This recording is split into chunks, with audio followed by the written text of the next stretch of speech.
NNTV Telugu news కి స్వాగతం. ముందుగా ముఖ్యాంశాలు.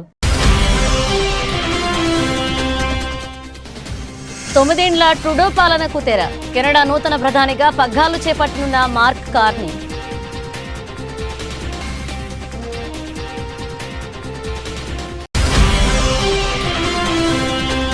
ప్రారంభమైన పార్లమెంట్ మళ్లీ విడత బడ్జెట్ సమావేశాలు. డీలిమిటేషన్, డూప్లికేట్ ఓటర్ ఐడీలు, ప్రతీకార సుంకాలపై కేంద్ర ప్రభుత్వాన్ని నిలదీయడానికి సిద్ధమైన ప్రతిపక్షాలు.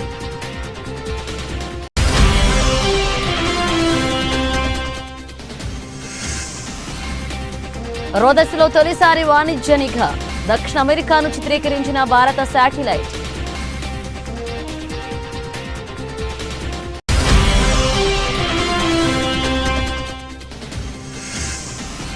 వైద్యురాలితో అసభ్య ప్రవర్తన. తమ్మయ్య బాబును సస్పెండ్ చేసిన జనసేనాని.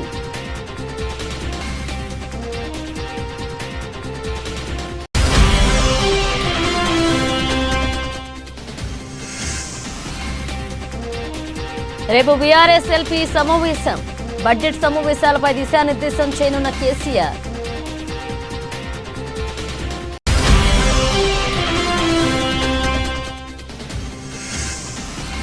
అంతా బాగానే ఉంది. బ్రేకప్ వేళ్ల క్లారిటీ ఇచ్చిన తమన్నా.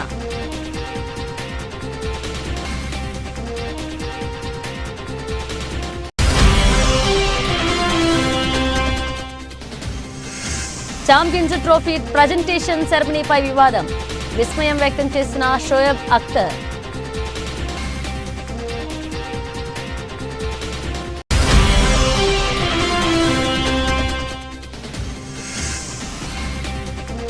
లాభాలతో ప్రారంభమైన స్టాక్ మార్కెట్లు.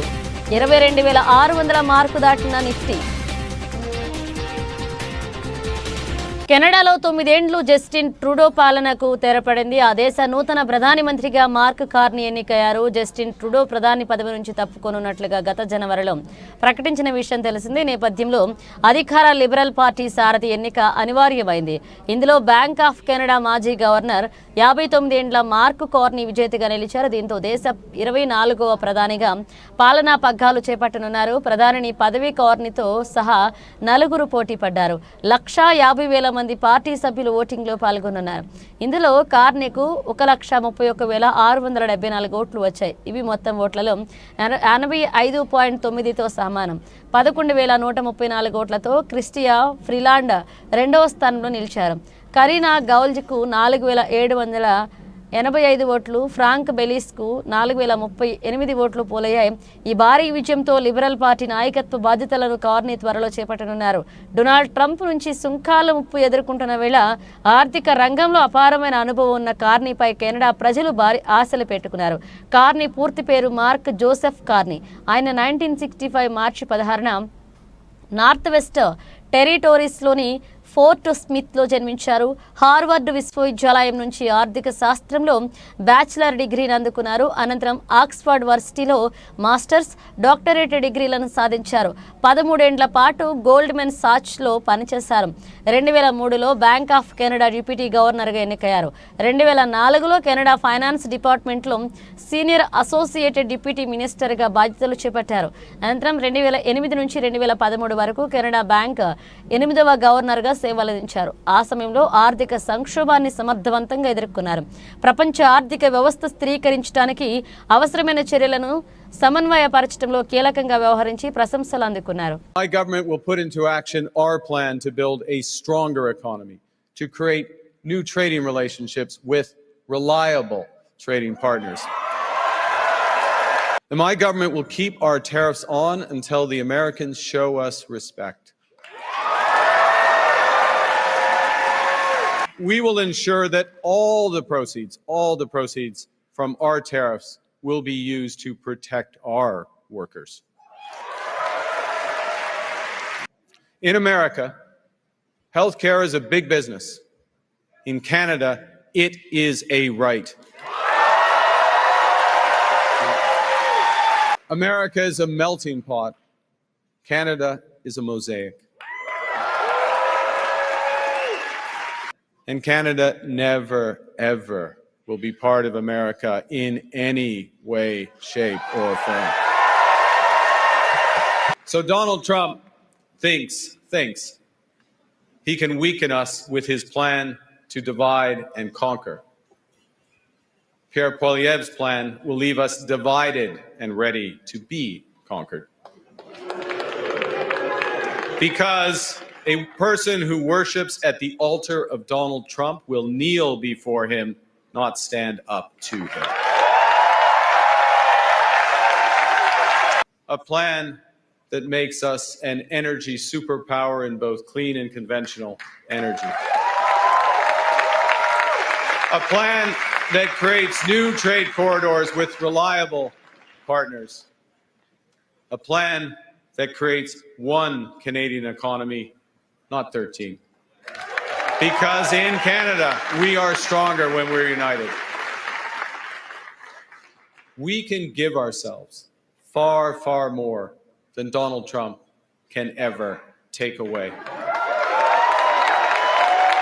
పార్లమెంట్ మలి విడత బడ్జెట్ సమావేశాలు సోమవారం నుంచి ప్రారంభం కానున్నాయి. నియోజకవర్గాల పునర్విభజన, ఓటర్ల జాబితాలో ఆక్రమాలు, మణిపూర్లో మళ్లీ ఘర్షణలు చెలరేగడం, ట్రంప్ యంత్రాంగాన్ని ఎదుర్కోవడంలో కేంద్ర ప్రభుత్వం అసమర్థత, వక్ఫ్ సవరణ బిల్లు వంటి కీలక అంశాలపై ప్రతిపక్షాలు కేంద్ర ప్రభుత్వంపై కత్తులు నూరుతున్నాయి. ఈ నేపథ్యంలో రెండవ విడత బడ్జెట్ సమావేశాలు వాడివేడిగా జరిగే అవకాశం ఉంది. మరొక వైపు కేంద్ర బడ్జెట్కు ఆమోదం పొంది ఆ ప్రక్రియను ముగించడం, మణిపూర్ బడ్జెట్కు పార్లమెంట్ ఆమోదం పొందడం, వక్ఫ్ సవరణ బిల్లుకు సభలో ఆమోదం పొందడంపై మోదీ సర్కార్ ప్రధానంగా దృష్టి పెట్టనుంది. నియోజకవర్గాల పునర్విభజన జరిగితే దక్షిణాదికి అన్యాయం జరుగుతుందని ప్రాంతీయ పార్టీలు ఆందోళన చెందుతున్నాయి. దీనిపై చర్చకు పట్టుబట్టాలని డీఎంకే నిర్ణయించింది. మణిపూర్లో రాష్ట్రపతి పాలన పొడిగింపు కోసం కేంద్ర మంత్రి అమిత్ షా పార్లమెంట్లో ఓ తీర్మానాన్ని ప్రవేశపెట్టే అవకాశం ఉంది. అక్కడ స్వేచ్ఛ సంచారానికి అనుమతి ఇచ్చినా ఘర్షణలు కొనసాగుతున్న ఈ నేపథ్యంలో కేంద్రాన్ని నిలదీయడానికి విపక్షాలు సిద్ధమయ్యాయి. మరొక వైపు పెద్ద ఎత్తున డూప్లికేట్ ఓటర్ గుర్తింపు కార్డులు జారీపై ఎన్డీఏ ప్రభుత్వాన్ని ఇరకాటంలో పెడతామని ప్రతిపక్షాలు ప్రకటించాయి.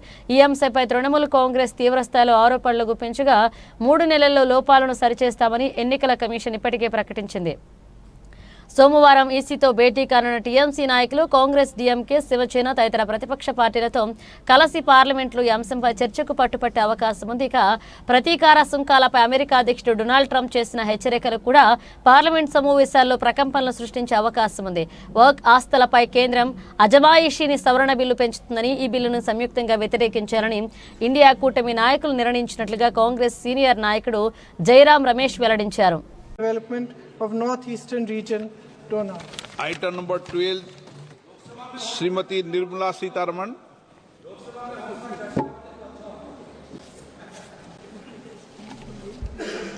Sir, with your permission, I rise to present a statement, Hindi and English versions, showing supplementary demand for grants, second batch for 24-25.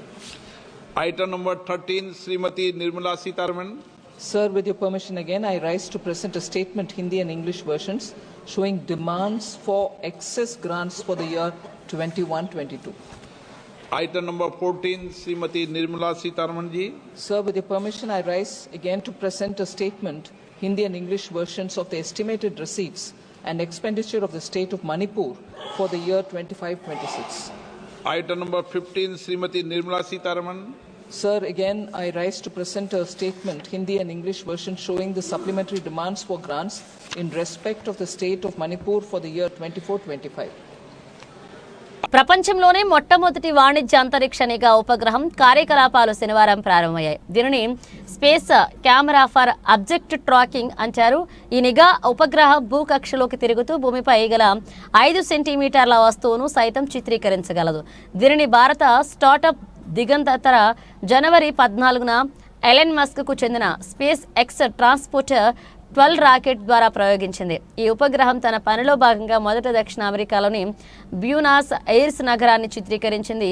తమ శాటిలైట్ పంపిన మొదటి చిత్రం కేవలం సాంకేతికపరమైన మైలురాయి మాత్రమే కాదు అని, అంతకన్నా ఎక్కువ అని దిగంధర CEO అనిరుద్ శర్మ తెలియజేశారు.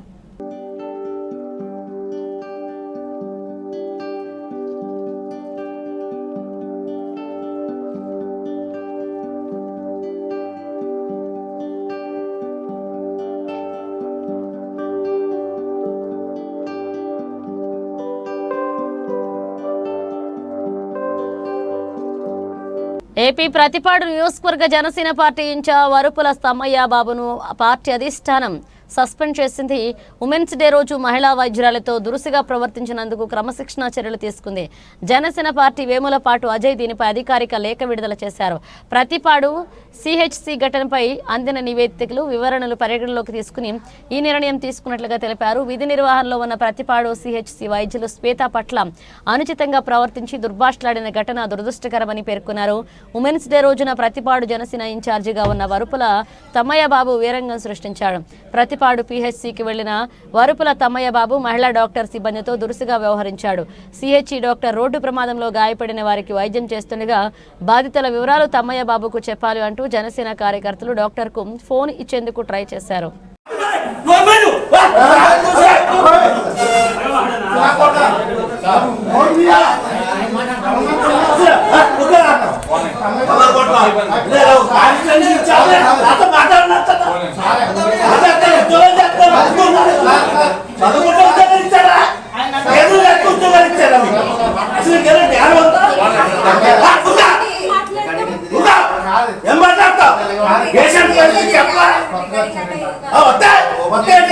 చదువుకుంటారు కదా ఉద్యోగం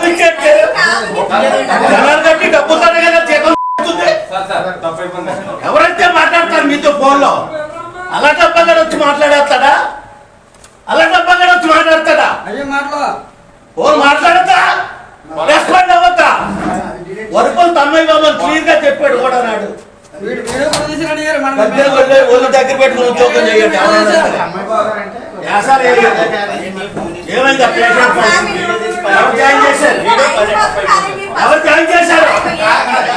రాష్ట్ర బడ్జెట్ సమావేశాలు ప్రారంభం కానున్న నేపథ్యంలో అనుసరించాల్సిన వ్యూహాలపై బీఆర్ఎస్ సన్నద్ధమవుతుంది. ఈ మేరకు పార్టీ అధినేత కేసీఆర్ ఉభయ సభల సభ్యులకు దిశానిర్దేశం చేయనున్నారు. తెలంగాణ భవన్లో మంగళవారం 1 గంటకు బీఆర్ఎస్ఎల్పీ సమావేశం నిర్వహించనున్నారు. ఈ నెల 12 నుంచి ప్రారంభం కానున్న బడ్జెట్ సమావేశాల్లో ప్రస్తావించాల్సిన అంశాలు, అనుసరించాల్సిన వ్యూహంపై ఎమ్మెల్యేలు, ఎమ్మెల్సీలకు కేసీఆర్ సూచనలు చేయనున్నారు. బుధవారం ఉదయం 11 గంటలకు రాష్ట్ర గవర్నర్ జిష్ణుదేవ్ వర్మ ఉభయ సభలను ఉద్దేశించి ప్రసంగించిన అనంతరం సమావేశాలు ప్రారంభమవుతాయి.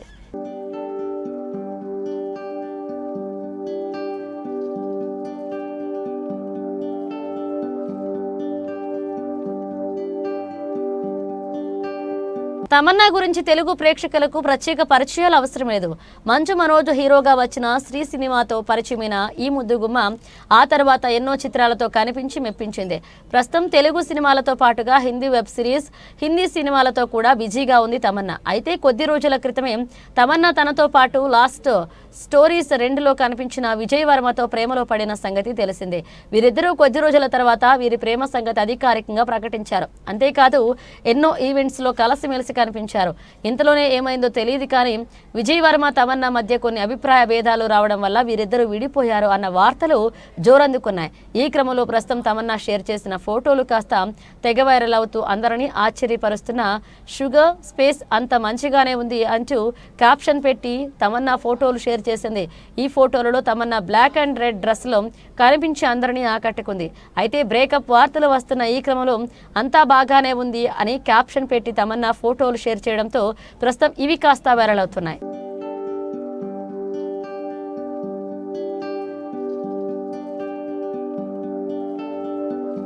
పాకిస్తాన్ క్రికెట్ బోర్డు వ్యవహార శైలిపై తీవ్ర అభ్యంతరాలు వ్యక్తమవుతున్నాయి. ఛాంపియన్స్ ట్రోఫీ టైటిల్ను భారత్ గెలుచుకున్న విషయం తెలిసిందే. అయితే కప్ ప్రజెంటేషన్ సమయంలో వేదికపై ఒక్క పాకిస్తానీ ప్రతినిధి కూడా లేరు. వాస్తవానికి ఛాంపియన్స్ ట్రోఫీని ఈసారి ఆర్గనైజ్ చేసింది పాకిస్తాన్ క్రికెట్ బోర్డే. కానీ ఆదివారం రాత్రి దుబాయ్ స్టేడియంలో జరిగిన బహుమతి ప్రదానోత్సవ కార్యక్రమంలో పాకిస్తాన్ ప్రతినిధి లేకపోవడం పట్ల విమర్శలు వస్తున్నాయి. న్యూజిలాండ్పై ఉత్కంఠ భరిత ఫైనల్లో 4 వికెట్ల తేడాతో ఇండియా నెగ్గింది.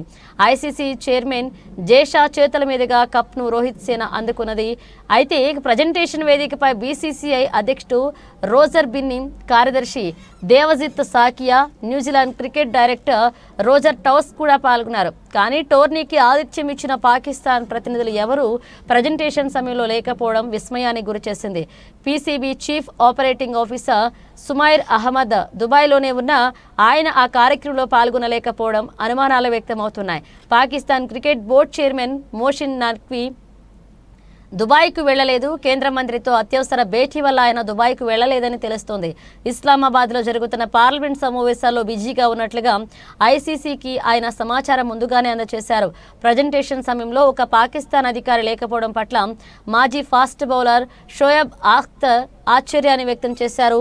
స్టేజ్ సెరమనీకి కనీసం ఒక పీసీబీ ప్రతినిధి వెళ్లకపోవడం వెనుక ఉన్న కారణం అర్థం కావడం లేదని షోయబ్ అఖ్తర్ పేర్కొన్నాడు. ఐసీసీ ఛాంపియన్స్ ట్రోఫీని ఇండియా గెలిచింది వాస్తవమే అని, కానీ పాకిస్తాన్ ఆ టోర్నీకి నిర్వహించిందని, కానీ ట్రోఫీ ప్రజెంటేషన్కు ఒక పీసీబీ ప్రతినిధి వెళ్లకపోవడం విస్మయానికి గురిచేస్తుందన్నారు. తన ఎక్స్ అకౌంట్లో ఈ అంశంపై ఓ వీడియోను పోస్ట్ చేశాడు. పోడియంపైకి ఎవరు రావాలన్నా దానిపై ఐసీసీ తుది నిర్ణయం తీసుకుంటుందని, కానీ పీసీబీ ప్రతినిధి సుమేర్ అక్కడే ఉన్న ఆయన తన పోడియం మీదకు పిలవలేదని ఆరోపణలు ఉన్నాయి. आईसीसी चैंपियंस ट्रॉफी हिंदुस्तान ने जीत ली है और एक अजीब सी चीज मैंने देखी है कि पाकिस्तान क्रिकेट बोर्ड का कोई नुमाइंदा यहाँ खड़ा नहीं था. पाकिस्तानी चैंपियंस ट्रॉफी होस्ट कर रहा था और पाकिस्तान का कोई भी नुमाइंदा यहाँ पे नहीं खड़ा था. ये बात मेरी समझ से बाहर है. कोई रिप्रेजेंट करने क्यों नहीं आया ट्रॉफी और कोई देने यहाँ पे क्यों नहीं आया. It is beyond me point तो think about it please. World stage है, यहाँ पे आपको होना चाहिए था, but sadly I could not see any Pakistan cricket board member out there और ये hosted by us and yet there is nobody there. Think about it. Feeling very down to see that. దేశీయ మార్కెట్లు ఈ వారాన్ని లాభాలతో ప్రారంభించే అంతర్జాతీయ మార్కెట్ల నుంచి మిశ్రమ సంకేతాలు ఉన్నప్పటికీ కనిష్ట స్థాయిలో కొనుగోళ్ల సూచీలకు మద్దతుగా నిలుస్తున్నాయి. ఈ ప్రభావంతో సోమవారం ట్రేడింగ్ మార్కెట్లు లాభాల్లో కొనసాగుతున్నాయి. సెన్సెక్స్ 200 పాయింట్లకు పైగా పెరిగి నిఫ్టీ 22,600 మార్కును దాటింది. ఉదయం 9:30 గంటల సమయానికి సెన్సెక్స్ 227 పాయింట్లు పెరిగి 74,560 వద్ద ట్రేడ్ అవుతుండగా నిఫ్టీ 72 పాయింట్ల లాభంతో 22,625 వద్ద కొనసాగుతుంది. డాలర్తో రూపాయి మారకం విలువ 34 పైసలు పడిపోయి 87.29గా నమోదైంది. నిఫ్టీలో Sun Pharma, Bharat electronics, Bajaj finance, Adani enterprises, JSW steel షేర్లు లాభపడుతుండగా IndusInd bank, Mahindra, LNT, Bajaj auto, ITC షేర్లు ఒత్తిడిని ఎదుర్కొంటున్నాయి. ఆసియా పసిఫిక్ మార్కెట్లు సోమవారం మిశ్రమంగా కదలాడుతున్నాయి. జపాన్ నిక్కీ 0.57%, దక్షిణ కొరియా కొస్పీ 0.47%, ఆస్ట్రేలియా ఏఎస్ఎక్స్ సూచీ 0.2% మేర లాభాల్లో ఉంటే హాంగ్ సెంగ్ సూచీ 1.69% నష్టాల్లో ట్రేడ్ అవుతుంది. మరొక వైపు అమెరికా మార్కెట్లు గత శుక్రవారం లాభాలతో ముగిశాయి. S&P 500 0.55%, నాస్డాక్ 0.7%, డోజోన్స్ 0.52% పెరిగాయి.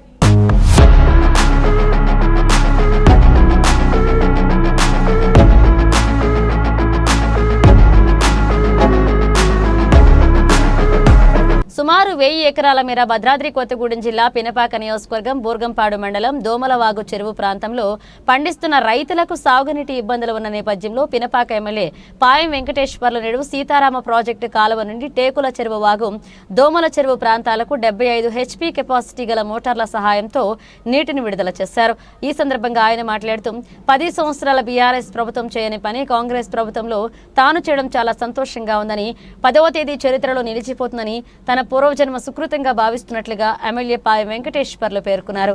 రైతులకు ఈ నియోజకవర్గాల్లో ఏ ప్రాంతాల్లో అవసరం ఉందో ఆయా ప్రాంతాల్లో సీతారామ ప్రాజెక్టు నీళ్లు అందచేయడానికి తన వంతు కృషి చేస్తానని హామీ ఇచ్చారు.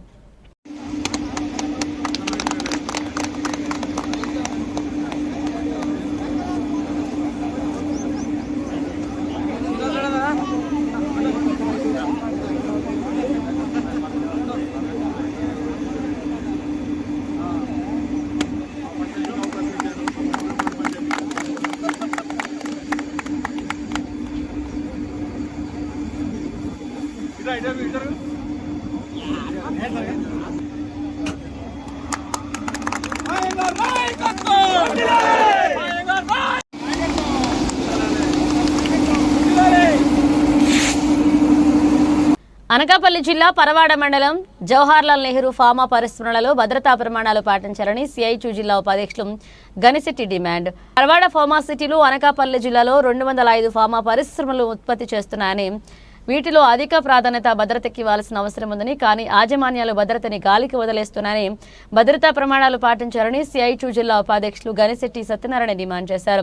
సోమవారం సిఐటియు ఆధ్వర్యంలో ఫార్మాసిటీలో 54వ జాతీయ భద్రతా వారోత్సవాల్లో భాగంగా ర్యాలీ నిర్వహించారు. ఇప్పటికైనా రాష్ట్ర ప్రభుత్వం అన్ని ఫార్మా పరిశ్రమలలో భద్రతా ఆడిట్ నిర్వహించాలని గనిశెట్టి డిమాండ్ చేశారు. ప్రమాదాలు జరిగినప్పుడు ఏర్పాటు చేసిన కమిటీ నివేదికను వెంటనే బయటపెట్టాలని డిమాండ్ చేశారు. ఈ కార్యక్రమంలో సిఐటియు నాయకులు పి చిన్నారావు, కేదర్ బాబు, కృష్ణ పాల్గొన్నారు.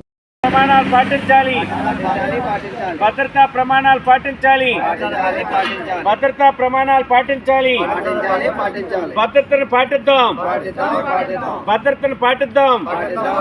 అన్ని ఫార్మా పరిశ్రమలో భద్రతా ప్రమాణాలు పాటించాలి.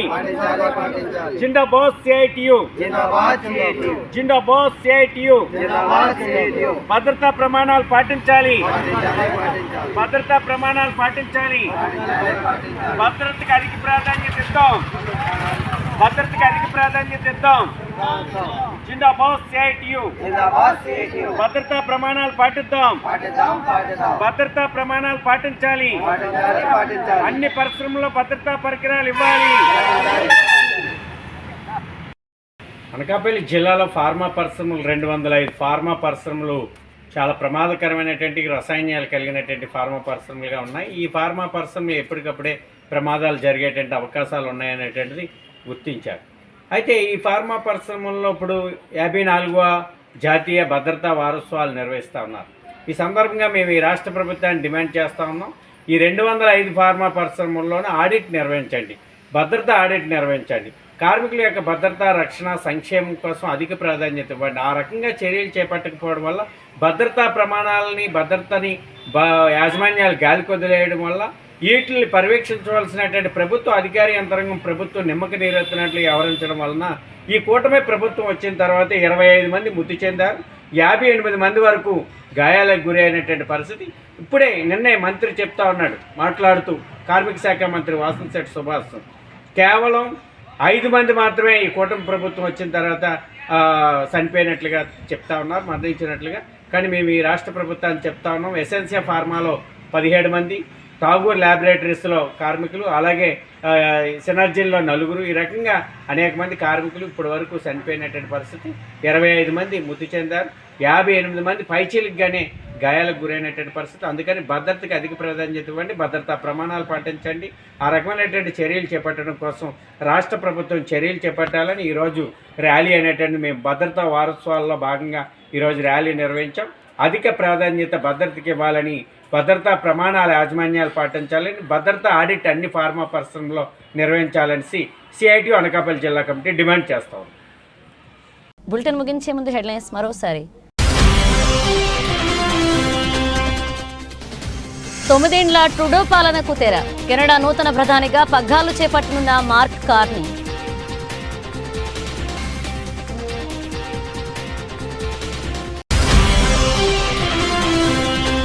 ప్రారంభమైన పార్లమెంట్ మళ్లీ విడత బడ్జెట్ సమావేశాలు. డీలిమిటేషన్, డూప్లికేట్ ఓటర్ ఐడీలు, ప్రతీకార సుంకాలపై కేంద్ర ప్రభుత్వాన్ని నిలదీయడానికి సిద్ధమైన ప్రతిపక్షాలు.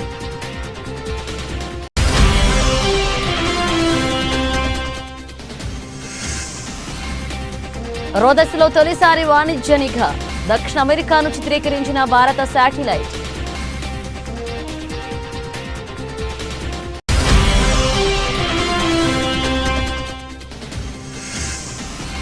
వైద్యురాలితో అసభ్య ప్రవర్తన.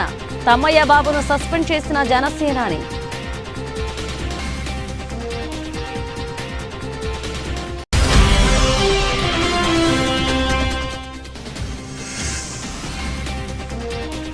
రేపు బీఆర్ఎస్ ఎల్పీ సమావేశం.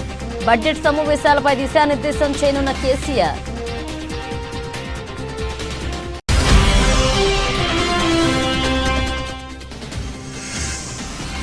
అంతా బాగానే ఉంది, బ్రేకప్ వేళ క్లారిటీ ఇచ్చిన తమన్నా.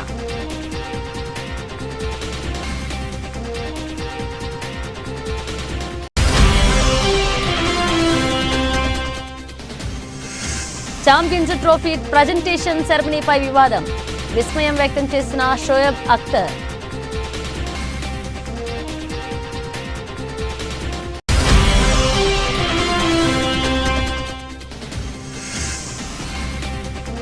లాభాలతో ప్రారంభమైన స్టాక్ మార్కెట్లు 22,600 మార్కు దాటిన నిఫ్టీ.